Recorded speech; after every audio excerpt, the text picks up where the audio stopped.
मेरे पति ने जब मुझे अपनी बेटी के टीचर के साथ पकड़ लिया। इस घटना के बाद मुझे समझ आया कि मेरे साथ की महिलाओं के लिए शादी के बाद अफेयर रखना कोई बड़ी बात नहीं थी, क्योंकि हमारे पुरुष अपने काम में कुछ ज्यादा ही बिजी रहते हैं। इस तरह मेरा उसके साथ अफेयर शुरू हुआ। चलिए जानते हैं पूरी कहानी। अपनी बेटी के टीचर के साथ एक्स्ट्रा मैरिटल अफेयर रखने पर मुझे कोई पछतावा नहीं है।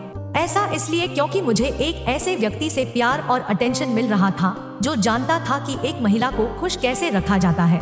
वह न देखने में काफी सेक्सी था, बल्कि उसने मुझे शारीरिक संबंध बनाते हुए कामों किया अच्छा भी महसूस कराया। जब घर में कोई नहीं होता था तो हम दोनों साथ में काफी अच्छा समय बिताते थे। मैंने सुनिश्चित किया कि इस दौरान मैं अपने घर में कामवाली नहीं रख सकती, क्योंकि वह हमारे अफेयर के बारे में मेरे पति को बता सकती थी। भगवान जाने फिर वह क्या करेगा। मेरे पति ने मुझे पकड़ लिया। 36 साल की उम्र में मुझे प्यार और जुनून मिला, जिसने मुझे सबसे ज्यादा खुशी का अनुभव कराया। लेकिन जैसा कि हर सामान्य अफेयर की कहानी में होता है, एक दिन मेरे पति ने मुझे पकड़ लिया। ऐसा तब हुआ जब मैं और मेरा प्रेमी एक दूसरे को अपनी कल्पनाओं से भरी कुछ सेक्सुअल तस्वीरें भेज रहे थे।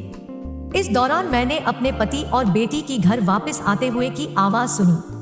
मैं काफी जल्दी में थी, जिसकी वजह से मैं उनका अभिवादन करने के लिए अपना फोन अपने बिस्तर पर रखकर नीचे चली गई। मैं उन्हें बातचीत में शामिल करने की कोशिश कर रही थी कि मेरे पति वॉशरूम का इस्तेमाल करने के लिए बेडरूम में आ गए।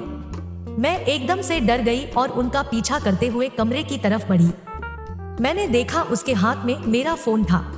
वह उसे लगातार स्क्रॉल कर रहा था। यह सब देखकर मैं चौंक गई। मुझे लगा कि मैं इतनी बड़ी गलती कैसे कर सकती हूँ। इसका अंजाम बहुत बुरा होगा। वह मेरे टेक्स्ट मैसेज पढ़ रहा था। मुझे इतना डर लग रहा था कि वह मेरे साथ या मेरे प्रेमी के साथ कुछ न कुछ जरूर करेगा। लेकिन इसका उलट हुआ। उसने मुझसे शांति से पूछा, इस बारे में कौन जानता है?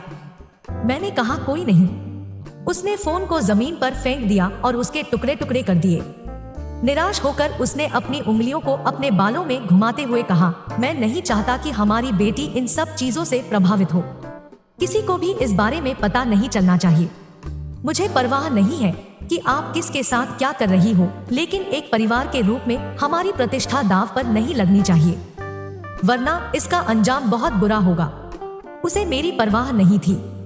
अपने पति की इन बातों को सुनकर मैं पूरी तरह से चुप रही। लेकिन इस दौरान मुझे इस बात का एहसास हुआ कि उसे मेरी बिल्कुल भी परवाह नहीं थी। हमारी शादी पूरी तरह फर्जी थी। अगर मेरे पति ने कभी मेरी परवाह की होती तो वह मुझसे कभी ऐसा नहीं कहता। वह मुझे डराता धमकाता, लेकिन ऐसा नहीं हुआ। मैं भी काफी खुश थी कि उसे मेरे अफेयर से कोई दिक्कत नहीं थी, बशर्ते मैं इसे बस छुपा कर रखूं। मुझे पता था कि मैं यह सब बहुत आराम से कर सकती हूँ। अगर आपकी भी रिश्तों से जुड़ी कोई कहानी है जिसे आप सबके साथ साझा करना चाहते हैं, तो उसे नीचे कमेंट्स में जरूर लिखें। वहीं अगर आपके पास भी इस महिला के लिए कोई समाधान है तो वो भी शेयर कर सकते हैं।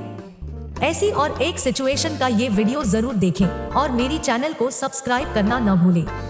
धन्यवाद।